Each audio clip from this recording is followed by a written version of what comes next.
విజయవాడ విమానాశ్రయం మరోసారి లక్షల మంది ప్రయాణికులతో రద్దీగా మారబోతుంది. విజయవాడ నుంచి అన్ని నగరాలకు సర్వీసులు నడపాలనే లక్ష్యంతో కూటమి ప్రభుత్వం చర్యలు తీసుకుంటుంది.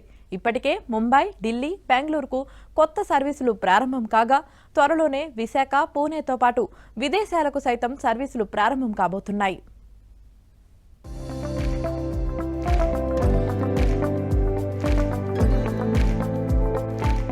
విజయవాడ విమానాశ్రయానికి మళ్లీ పాత రోజులొచ్చాయి. 2019కి ముందు ఎంత కలకలలాడేదో ప్రస్తుతం మళ్లీ అదే పరిస్థితికి వచ్చింది. దేశంలోని అన్ని నగరాలకు ఇక్కడి నుంచే విమానాలు నడపాలనే లక్ష్యంతో ఒక్కొక్కటిగా కొత్త సర్వీసులు ఆరంభిస్తున్నారు. చంద్రబాబు సర్కార్ కొలువు తీరిన తర్వాత అమరావతి రాజధాని ప్రాంతానికి పునర్వైభవం రావడంతో విజయవాడ విమానాశ్రయం కీలకంగా మారింది. గత 3 నెలల్లోనే ముంబై, ఢిల్లీ, బెంగళూరుకు 4 సర్వీసులు కొత్తగా ఆరంభమయ్యాయి. వచ్చే నెలలో పూణేకు ప్రారంభం కానుంది. విశాఖ కూడా నిత్యం సర్వీసులు నడపబోతున్నారు. ప్రస్తుతం చెన్నై నుంచి వచ్చే సర్వీసే ఉదయం, రాత్రి విజయవాడ మీదుగా విశాఖకు వెళ్తోంది.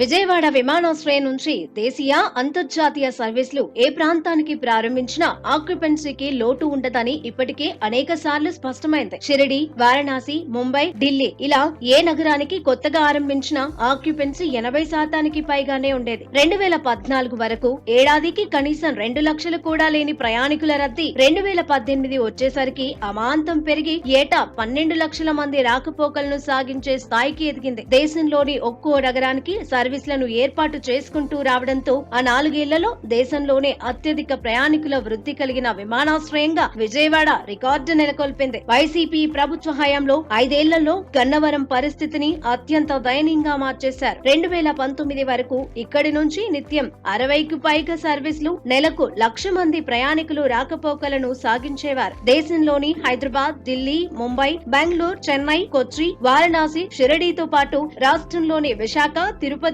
కడప సహా 11 ప్రాంతాలకు ఇక్కడి నుంచి సర్వీసులు నడిచేవి. ఉదయం 7:45 నుంచి రాత్రి 9 గంటల వరకు ప్రతి 15 నిమిషాలకు ఒక దేశీయ సర్వీసు ఇక్కడి నుంచి ఉండేది. అలాంటిది 2023 వచ్చేసరికి ఒక్కో నగరానికి ఆపేస్తూ కేవలం 34 సర్వీసులకు తగ్గించేశారు.